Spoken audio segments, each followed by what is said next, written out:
Have you survived a life-threatening natural disaster? In this podcast, I share my story on surviving one of California's largest earthquakes, and from the rubble, changed the course of my life. This is an excerpt from my first memoir, Touched, Chapter 7, A Rude Awakening. Listen now.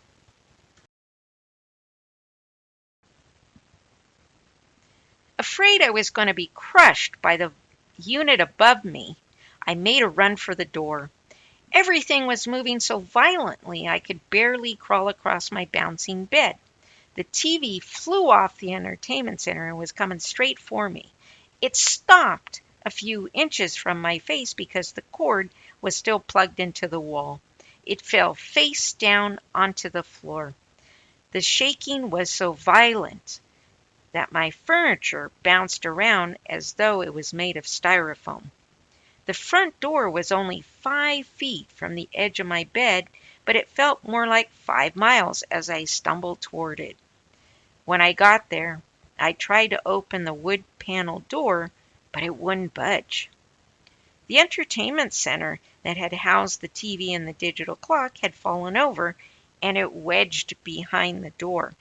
I tried frantically to pull it away, but the top corner of the shelf was stuck in one of the wooden door panels. The shaking continued. The power went out. I sat on the floor next to the door and rode it out. Angry flashes of light from arcing electrical transformers near the apartment lit up the room.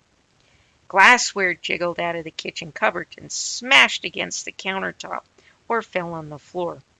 All the crystal and china that I had recently unpacked for Miles' birthday were now flying torpedoes.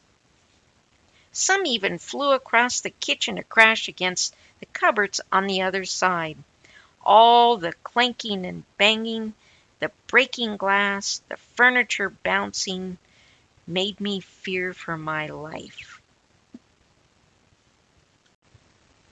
That Northridge morning at 4:31 on Monday, January 17, 1994, was not only an earth-shaking moment, but also a life-shifting one. I was never the same after that earthquake.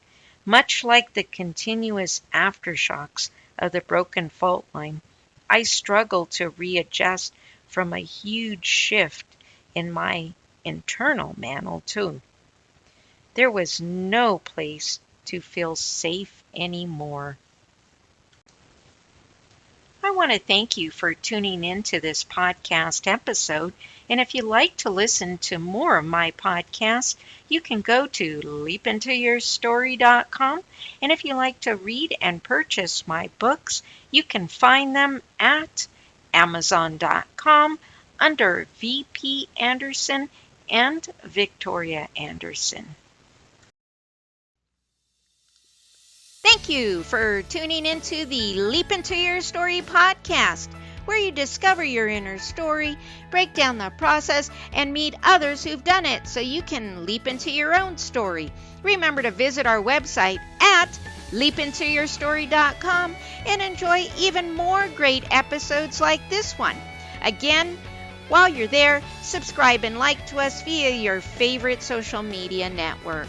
We're looking forward to seeing you next time on the Leap Into Your Story podcast.